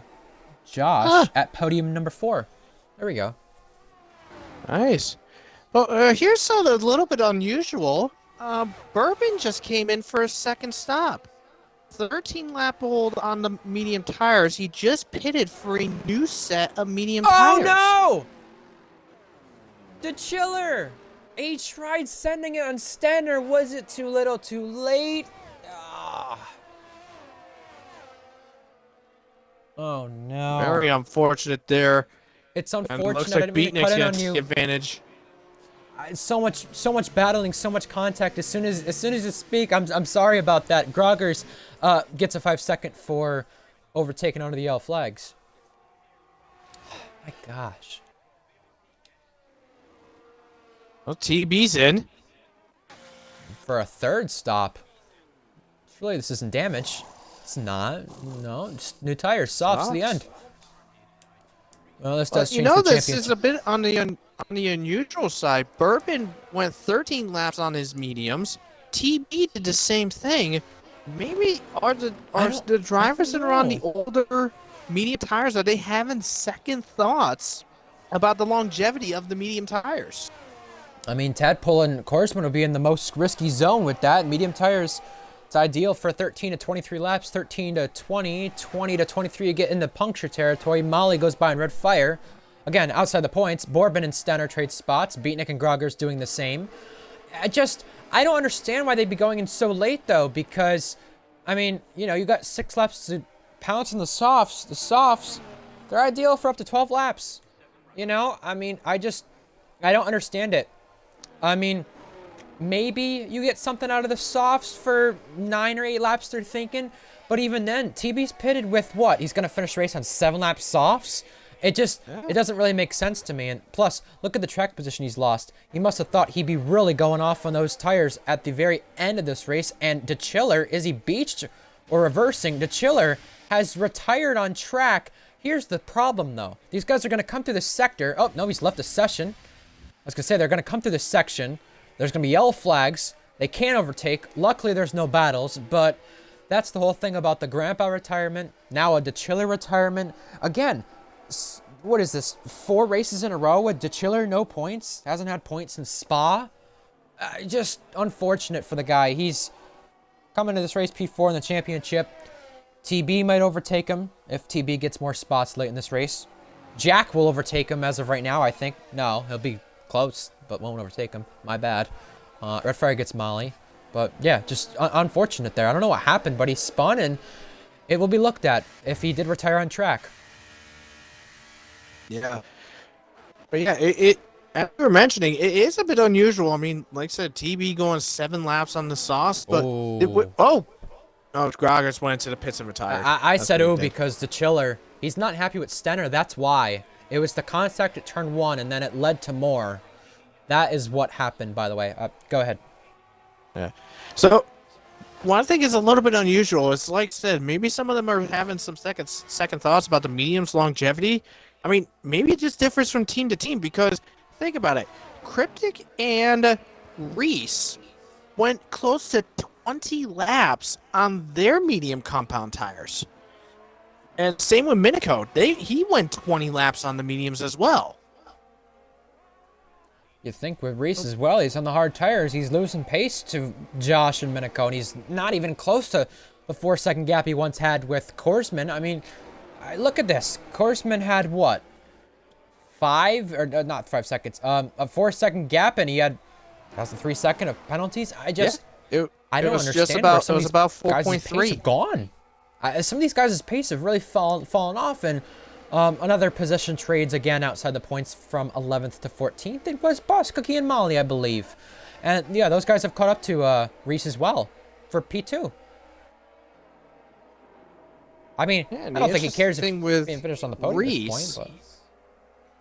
Yeah, the interesting thing with Reese is that he's fallen off the pace a bit. He's lost about a second, 1.2 seconds. But the insane thing is, it's actually brought Josh and Miko in a striking distance to take the position from him. See if Josh is willing to take the bite. He does down the inside. Josh up to second place. And nicely timed too, because he gets the double DRS right here on the run, and now he can just pull away. Josh finished P3 here with Mercedes last season, looking to do so at Ferrari now. And I think it will be his first podium here since coming to Ferrari. So, very nice showing indeed for the new Ferrari driver. Taking over after the Chillers contract whole deal. And now with Scyther being dropped to a reserve, we expect him to be the full-time Ferrari driver. You got Red Fire, Molly, Bourbon still battling it out. It's a Aston Martin sandwich for Red Fire. And Red Fire has had a decent haul of points the last couple of weeks, but this week looks like it's on fire. Kind of living up to his name, as you'd say a couple seasons ago. It's kind of happening that way today with this kind of race he's had. It's not usual. We see that from Red Fire. Usually he's consistent. Bottom end of the points runner, but just no points so far today, it looks like. Yeah, very much so indeed. TB right now holding the last points position. He's closing in on Annex for the 9th place spot. Meanwhile, on the front straight, Minico was in the DRS to try to get past. Reese thought about sneaking a peek to get past Josh, but backed off and decided not to go for it. Well, probably was not close enough to warrant a shot. See what happens if he can do it maybe in the turn 4, possibly. I mean, Minico has DRS, but Josh does too. And no, it just stays where they are. Cryptic runs low on fuel. Cryptic is at risk of running out of fuel by the end of this race. TB gets Annex for P9, but TB has a penalty. So Annex is looking to take away both Alpine's positions. It made no sense for me for TB to pit there because now he's back in P9. Could have probably finished, I don't know, P5, P6, maybe even P7. But yeah, Luke falling back there. Probably would have been in this battle for P5 with Cryptic and Jack now. It's just unfortunate. The one-stop guys have worked it out. You see Red Fire, Bourbon, and Molly continuing to battle. Behind that in the background is Boss Cookie and Beatnik. Red Fire sends it, goes deep, can't get through. Bourbon back past. So both Aston Martins ahead of the McLaren. Jack now in the back of Cryptic, who's low on fuel. And while Reese runs third, looking to take over P2 at 3 laps to go. 3 laps away from his first championship. 2 previous P2s in the championship. He would become the second driver to have three podiums in terms of the championship standings as Jack gets Cryptic. But you know how many P2s Red Bull's had in this now 19 races ran this season? 12. They've had 12 P2s, whether it be the first car or the second car. That to me is just insane. And Reese could be on for a 13th this time. Wow. Yeah, Red Bull has just been something else so far this season. I mean, literally since the start, when it mainly started with TB and Reese together, they were working as a unit and they were pretty much unbeatable. even some of the strong runs of Ferrari, they were having some trouble to keep up with him. Literally, they were even giving Scyther problem. And literally, even since the start, they just ran off with that lead and the win there. And it looks like Reese is trying again on Josh with 2 to go. Now both Ferraris are ahead of both of the Red Bulls. I think Red Bull would much like to have one of the positions regained back, but Reese not close enough in turn number 1. Well, you have a shot in turn number 3 possibly. Let's get ourselves on my screen on board with Reese. He's trying to catch him, trying to catch. No, not close enough into turn 4. Reese is going to have to wait to probably go for a final lap charge. Let's just hope it works. Because there have been a few times where Reese does last lap lunges, and there's been at least a time or two where those last lap lunges want to bang him in the butt. Exactly, and he's only a couple of miles away from a first title here in RPL. Red Bull, even if they do get the spot with Reese and Cryptic ahead of both Ferraris, still not going to be enough for the championship today that they would want in the Constructors. Korsman, though, we've not talked too much about him. He is going to reach the final lap, penultimate lap done, final lap underway. Korsman has the 3-second penalty, just has to avoid getting another one, using all that battery down the straight, deploying it, dumping it, doing everything it can. Korsman has ran smooth sailing throughout this whole race. He's done a hell of a job, Korsman has. Last week it was his first DNF of the season, his only DNF of the season. This week, he's looking for a first win on the season, and he's not had any controversy this time that could take it away. Yeah, Reese just still trying his best to get past Josh to get himself in the second place. T.S. Korsman playing it nice and easy. He would have won in Qatar's. Reese down the inside. Oh, ooh, a little close to contact. Ooh, that was very tight. But Reese still maintains car control and still up with Josh as there. T.S. Korsman, like I was trying to say, he would have gotten a win in Qatar, but unfortunately... A spin. That was in the first sector. That was Annex with Tadpole. We're now into the stadium section. Oh my goodness. Korsman has put on a clinic. Last week, he was not a hero. It was at 0 for him. The first time this season that he had a DNF. Korsman, from 0 to hero, wins in Mexico. And the day where history is made, his clawing through the history of RPL, Reese, Dainty, P3, but the title. For the first time, the first driver to have a title in F2, Tier 2, Tier 1 now, Reese. What a legend in the making he is. History is made today in RPL where Reese finally isn't second fiddle, claims the title. He can finally rest at peace with a title in Tier 1 after 2 second place finishes the past couple of seasons. And Boardman's out of fuel. Oh my gosh. Did they get him? No. They didn't. Oh my gosh. Wow, Bourbon ran out of fuel and got the final point. And what's more insane is with Reese getting the championship, he did it from starting in last, and He got third place. I know we were gonna mention it in a minute, but hands down, Reese is driver today for me. I agree. Reese can celebrate. The champagne is chucking it down. Reese, throughout the history of RPL, no driver has taken 3 titles in 3 different tiers. Reese can finally say he is the first driver to do that. Congratulations to Reese. He's had a hell of a season. And now, 15 podiums. He's going podium chasing for the last 3 and trying to make it 18 on the season, which would only be 1 off of that record Luke has from the Mercedes days. Reese Dainty is the Season 9 champion here as they kick off the podium celebrations.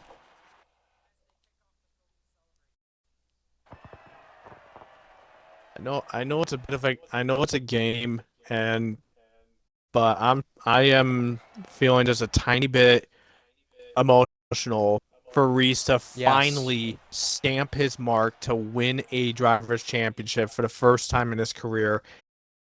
So he got two consecutive second place finishes in season 7 and season 8. I mean, it literally brings to the word third time is the charm, and he stamped that with authority. I mean, Reese to win his first championship. I'll be straight up honest. I'm actually very Yeah, proud of him. I am too. Annex, a nice showing for Alfa Romeo. P8 for him.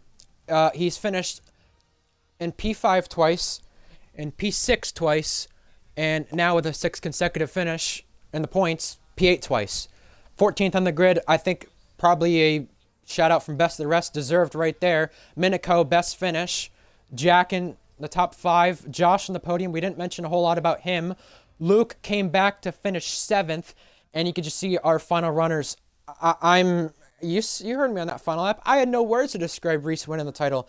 No Yeah. other driver has done that. No other driver has done what he's done.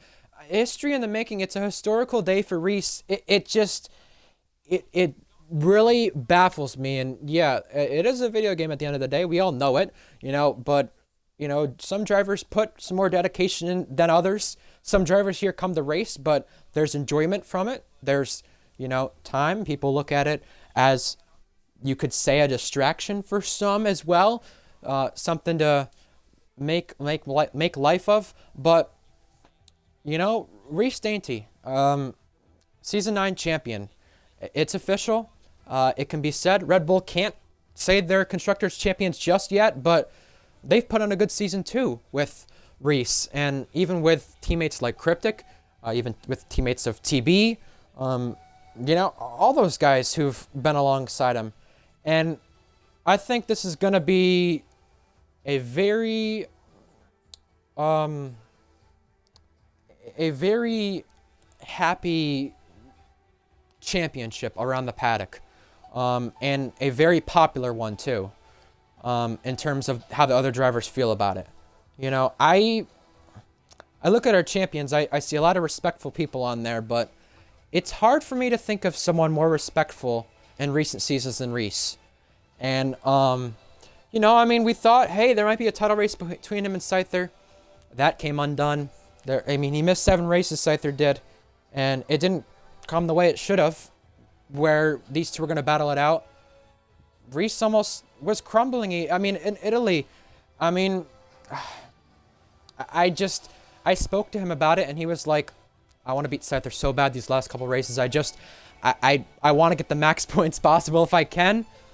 It didn't look like he was going to do that after the race that was done the next week after in Singapore. And then back on the podium in Japan, but Scyther beat him and shrink the gap down to below 50 points. And it's like, is Reese going to really crumble this title? And he didn't. He held on. He kept his composure. He's finished on podium in 15 of the 19 races done. That's almost an 80% record of podiums. It's just, he is finally finding his stride and reaching the peak of his RPL career. I don't know what else to say. He came into today's race having the most wins of any driver without an RPL title. He finally is reaching the peak of his career, and he can now say he's an RPL champion. I completely agree with you on that one. I mean, I've seen Reese's progress for many of seasons, and I mean, like I said, when he had that moment of having issues in Monza, I mean, even though I was Ferrari and he was Red Bull, I was actually genuinely worried about with Reese because I mean, no joke, I was actually looking forward to a really great fight and competition between him and Scyther. And when Scyther was bringing that championship gap Yeah, I lower agree. and lower, I mean, I also had the same thought. I was like, I really hope Reese is not gonna choke the championship lead. and he didn't. I mean, literally, he's literally the personification of you can knock me down, but I will get back up and swing harder. And that's what he did, and he made that stamp happen with finishing third in Mexico, but to come out victorious in the war and winning a tier 1 championship. It's basically a culmination of all the ups and downs that Reese has had in his tier 1 career. I mean, I'm just literally at a full-blown loss of words. No doubt. I mean, I came into RPL like many, many seasons ago from the Twitch watching Polo race. You know, Polo was never successful, and not in the way Reese has been or stuff like that. He was successful in F2, Polo was, and he got a couple poles in Tier 1, had a podium or two, I believe. And I'll never forget what Reese said to Polo whenever Polo retired at the um, end of the last game cycle. You always have a home in RPL. And, you know, I think of that and I'm like, this guy's just so nice. It's like he's very nice to everyone else, very heartwarming. He cares about everybody. And, you know, seeing what we've seen today, it shows that the champion that we get crowned, there's still those really, really good guys out there.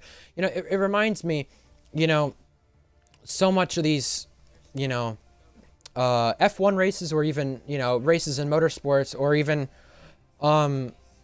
any sport you'll watch, you'll hear that person's a humble person. You know, and there's a lot of them in RPL, don't get me wrong, but I would say I class Reese ahead of a lot of those people who are humble, and I think he is one of the most humble guys here we have in this league. And for him to do what he has, yeah, I mean, it's a success story like no other. Korsman as well, a second win in RPL, finally a multiple-time winner. Josh on the podium as well. I mean, Reese probably not going to be in a competitive car next season, as far as we know. But we have drivers to take that place in competitive cars like Josh, like Korsman, or whoever, really, doesn't matter who are able to find success. And look at that, Korsman, a second win, a fifth podium. Josh, only a fourth podium, I think, has 2 wins. We have a very bright future as we're heading into the 10th season of RPL. And by the way, we didn't mention this all that often this weekend, but Korsman wins race 175. Reese wins the championship at race 175 in RPL F1. But you know who won race 150? And one of the most classic races in RPL and finishes? Reese Dainty. Singapore last season, won race 150. Yeah, very, very true indeed. And I mean, as you were mentioning about Reese being a humble person, being nice to everyone, I mean, I've rarely, if ever, seen Reese lose his cool. I mean, Yes. take Spain earlier in the season when Owen spun out or made a mistake getting back into the pits, spun out. And when he spun out, he came back onto the track and inadvertently wrecked Reese out of qualifying. Reese did not get upset. He didn't rage. He didn't do anything. I mean, literally, when the whole thing happened, Owen was. I mean, I'm not saying anything bad about with Owen here. He was. He Laughing. was like feeling like Laughing. quite guilty. He was a bit up. He was upset At at first. himself for Yeah. making that big Yeah. a mistake. And Reese, his reaction when it happened, he just goes, "What were you doing?"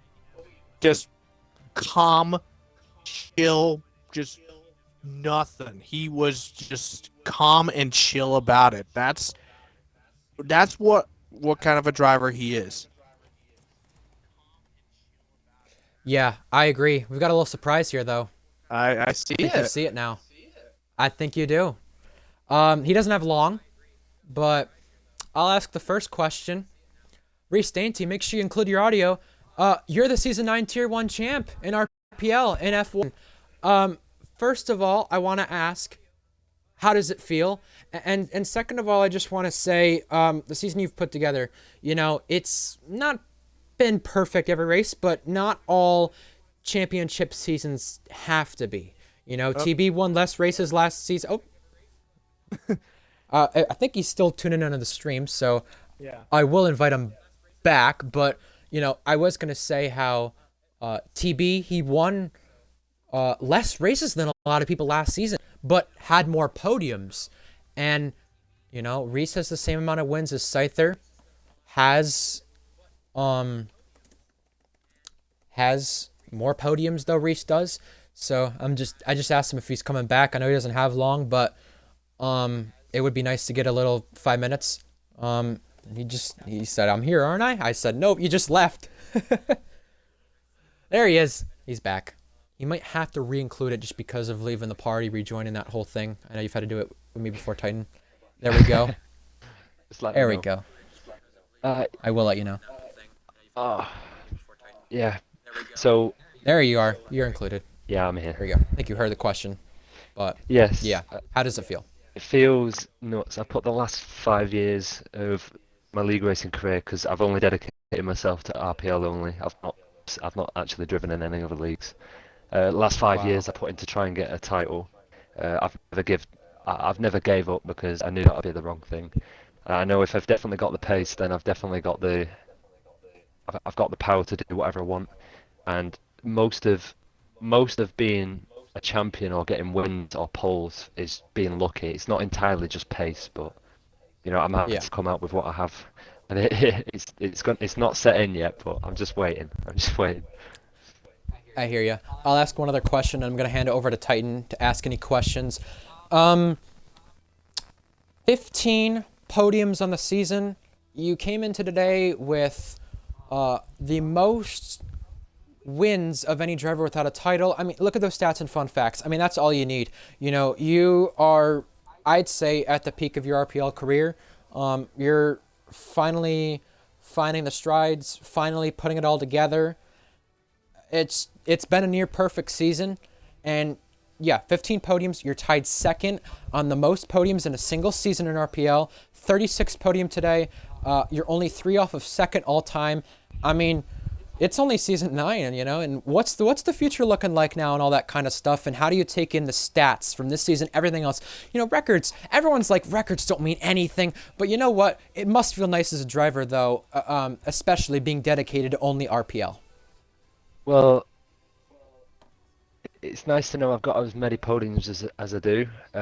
Obviously, I look race by race. I don't look too far ahead in the season. I go, right, this weekend that's coming up. I'll set myself a target, and if I don't make that target, then I'll push harder for the following week. But because I've done that so hard, I've been pretty much harsh on myself for like the past, God knows how long, since I've been a Red Bull driver. I've just tried pushing, doing my best. I mean, these 15 podiums, I didn't even think I'd be getting that. I didn't think I'd be that lucky, to be honest, because I've had maybe 3 unlucky races this season. Spain being one of them. I just had no pace, and obviously I was taken out in Q1, which kind of hampered my race. The next one was probably next bad race was probably Austria because I had all that pace coming through, and then I ended up losing it out in the stewards report. But I'm just going to fight whatever I can. What I've done is I've trained myself massively. I know it's not much, but I've done my best, trying to see if I can improve my potential, and that has massively paid off for me today. One last question, and this is going to be very quick, so I can hand it over to Titan. Yep. Were you waving to the imaginary crowd in your room when you won the title? Yeah, I've got to keep it PG friendly for the stream, but no, I'd love to, yeah, but no, I'm not that wet. Okay. Well, hey, congratulations, and now I'm going to hand it over to Titan for any questions. Thank you very much. To you. Of course. So, Reese, I mean, one note I want to mention, no, Ryan didn't mention it on his end. You are the first driver to not only win a Tier 1 championship, you won an F2 championship, you won a Tier 2 championship. Like I said, first driver to ever do it. You've had a lot of moments Yeah. in regards to this season so far. Um, other than making it all come together to win the Tier 1 championship, is there a moment this season that you really like look back on and like you'd be like, this is like a really great moment for myself? Well, this season, I mean, there's many moments, Titan. There's literally so many things I could bring up, but being short and sweet, probably my win in Silverstone. I did really want to win my home race because I think the best possible chance I had because I think I came second. It was season 5 Britain, and I was in the Mercedes at the time. I just missed out on the win to Luke because I had a four-way battle. But I've always wanted to win Silverstone. So I managed to do it this season. Put in the effort, put in the training. Managed to beat Bourbon of all people because he's massively quick. You know, I set him as my target, and I just tried my hardest. I didn't get pole, but the race matters more if I'm honest, and that's something I've been wanting to do for ages. So I'm happy I've done it. Indeed. So, the next one, at the start of the season, you were you were partnered with TB. You guys had some good moments, and you also had some times that you were like button heads, and you wound up working with Cryptic for quite a bit as well. Um, what what was it like having to deal with multiple teammates in regards to in like the racing season? Well, multiple teammates is not an issue. I've got big respect to TB for how mad fast he is and the potential he's able to get out of the car, especially until he left. And especially Cryptic as well because he's so many poles in without getting a win this season. I think he has got one, but the point still stands that Cryptic is still just as good as a driver, and I respect both of them highly, the two of them. I've got respect mostly. I mean, he's not been my teammate as such, but I've got a lot of respect for Cypher. The battles I've had this season, the wins, us going back and forwards, just trying our hardest, and I think it's really paid off for me at the moment. Um, but in regards to Cypher, I mean that man is liquid. You just can't catch him. He gets ahead of you, and you've got to try and put him in your mirrors for like the first 10 laps. If you can't do that, then you're buggered. But I think massive respect for TB for sure, and for Cryptic. There's 2 races left before I'm not in the Red Bull anymore. I'll be looking for pastures new at Alfa Romeo. But yeah, great teammates. Okay, so I just got one last question here. When you were mentioning about like times that you had like some bad races this season, one that I'm sorry for bringing it up. It was the race that you were having major connection problems in Monza. Yeah, yeah. Um, after that race, with literally the internet just playing major screwy to you, did it like did it like affect your confidence in a way after Monza happened? Oh yeah. You were like, were you thinking like, okay, I'm just gonna keep focused and just work my way up, just get back into the swing of it. Did that problem at Monza, did it wind up like affecting your confidence just a little bit at that point? Oh yeah, for sure. Absolutely. Because I came in with great courage into Monza because I knew it's one of my best tracks. I managed to get pole just by setting one lap. You got everyone around me on higher wings than me because it was supposed to be a wet, like a super wet race. So I kind of sacrificed my quali for the race. Well, actually the other way around. And when I got the blow on the first lap of, I disconnected, I just thought, no, I couldn't believe it. So I ended up leaving, I ended up leaving the Netherlands after my win with 91 points. That's the biggest gap I think I've ever got on anyone. I'm still surprised about it myself. And then I came out of Italy with 75 points. And I was low. I was really low. I was like, I can't just let this one slip again. I let championship with Luke slip. I mean, I was kind of naive. I didn't really know much about strategies. I didn't really know much about overtaking, when to do it, when to hold battery, dumping, deployment, little things like that. But the one thing I did know is I just can't go down that route again. And then I ended up doing the same with TB last season. I just had mega pace to the middle part of the season. The end, I just lost my mojo. And then I thought, after Monza this season, I was just like, I can't do it. Reece, you've got to go quicker. You can't be making these mistakes. And I know Monza wasn't technically my fault because I had bad weather in my area at the time. Just thought, you know what, I got to push, man. I'm not letting this slip a third time. So I just literally put pedal to the metal, did what I could. That was it. Love that. Spoken like a true champion. Thank Yes. you. Thank you, Reece. And just wanted to say once again, congratulations for winning the Tier 1 championship. Thank you very much. Yep, congrats. You really deserved it. It was really down to you at Scyther who deserved it, and I think you showed you deserved it more. And you really did a hell of a job this season. I hope you both had a nice night commentating because that was a good race. No, it was so good. I don't know if you heard on the stream, but this track's not returning next season to the Tier 1 calendar. Is it not? I'm bummed about that a little bit. I don't know if Luke will make a change with that, but How do you know? when he released the calendar in Admin Chat, he said it's not going to be a part of the next season. So I leaked that on stream, by the way, earlier in Q1. Actually Q2, excuse me. And me and Titan were a little surprised. I wasn't too surprised about it. Mexico's not the best of tracks. You look at real life, right? I don't think it's the best of tracks, but in the game today, I think it proved why it not being on the calendar for next season might be the wrong decision. There's tracks on there that I'll probably mention with Titan, and I'm like to myself, I'll talk about it later, and I'm like, well, I don't agree with one or two, but I think if you put Mexico over that, I mean, hell, I'd be okay with that. But yeah, it's the track that's been ran in every season of RPL, one of 6 of them.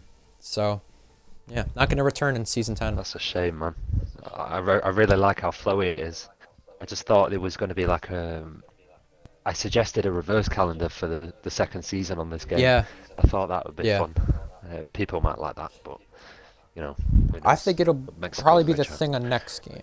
Yeah, I was going to say, probably be the thing on next game, unless Luke makes a drastic change last minute. I don't think that's happening. I can't say much more about it, but the thing is, though, is that if it does happen next game, like with a reverse calendar, that would be really, really, really sick. That'd be cool. Just a final thought on your drive. Just want to mention it before we do conclude, and talk about next week and where we're at and stuff. Your drive from P20 to P3.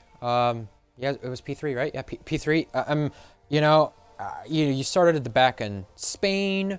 You started not so great in Texas last season with the qualifying ban. I'm trying to think of where else you've not started well at, but coming to the field and stuff like that, this is probably the best one in the last 2 seasons from this season and last. And it definitely has to be said. It is a much easier track to overtake at compared to Spain. I mean, Texas, it's way more easier to overtake at than here, I would say. But I will say the fact that I would say a track that meets right in the middle, you only got to P7, P8 in Spain. I don't even remember. Not great. It was P9. But yeah, P9. Yeah, I was gonna say about to say P9. I'm running out of positions, but yeah.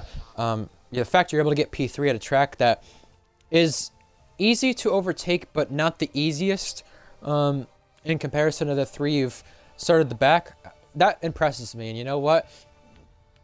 I don't know. I mean, do you think it shows that it should be back next season? I mean, is it the wrong decision, right decision? I mean, I don't always enjoy this track, but this race itself is probably honestly one of the best this season. There's been a lot of good races this season, but this one in particular, throughout the first 27 laps, I'd say, was really, really good. Mexico's the weird one, to be honest, because it's got a very high likelihood of like different weather conditions. So it could be either really sunny or it could be really rainy, and it's like 2 out of 3 times it could be sunny. It's not like a lot of other tracks. Yes, it is a massive DRS train. I mean, the idea of Mexico is that you go through the stadium section just before the line, sector 3. If you get that activation point, then you've got DRS for the next 2 straights, and that's going to benefit you massively. But Yeah. I think today a lot of the grid were fuel conserving. I'm not sure if you noticed, but come to the end of the race, It's all cryptic. I ended up starting on 0.92 fuel, so just under an extra lap, and I ended up having to lift and coast within the last 10 laps, sheerly because I just can't redline the car because it just couldn't take it. I would have run out of fuel, you know, and then I might have lost out to Minico, to Jack, to Luke, etc. But I think Mexico's a weird one, but I would definitely like it to return for sure. All right. Well, it's almost time to wrap this up. Titan, let's update everyone where we're at next week. F2, that's Spain. That's the last track you had a podium at last season. Man, that's so fun to come back there. I'm happy to be back there at Spain. Always provides good racing in F2. Wouldn't you say? Sorry? Titan. Oh, Titan. Is he still there? Oh, I didn't say anything. Still there? Oh no, I was saying, you know, it's Spain always provides a good one. It's back for F2 next week. That's where we're at for F2. When you say yes, good racing there at Spain. Yes, I'm just looking for a yes or no. I'm like getting trailed out here. We'll wrap it up a little quicker. Either way, F2's at Spain next week. Tier 2's at Qatar. That's the second time they're at Qatar. Round number 9 of the season for Tier 2. Round number 9 for F2. And for Tier 1, they go to Brazil. Will Brazil be on the calendar next season? I don't know. I can't tell you that one yet, but I can tell you. In fact, when you talk about the tracks, though, it has been ran every season as well. So, you know, I'll tell you next week. Come tune in next week to figure that answer out. Round number 20 of the season. The Constructors' title still yet to be wrapped up. Red Bull, I think it's like a 40-something points they need to not be outscored by Ferrari by. Red Bull scored points every race this season. Very unlikely that it continues past Brazil. 3 races left in the season. Round 20, Qatar. 3 races left in the season for Tier 2. Still a title to be won there. And F2 in Spain, I believe, is the next point where Bourbon can win the title. Should be interesting to see. Make sure you tune in here on RPL's Twitch, RPL_XB1, where we're releasing the race highlights much quicker throughout each week. Also on the YouTube, RPL_XB1. Keep in touch with our social media as well. Same thing for final race results and much, much more. Until next time, I'm your commentator, RhinoCon31, signing off with Titan, Iron, and your champion as well, Reese Dainty for Red Bull. Until next time, folks, good night, and we'll see you for the next one. Good night. Bye.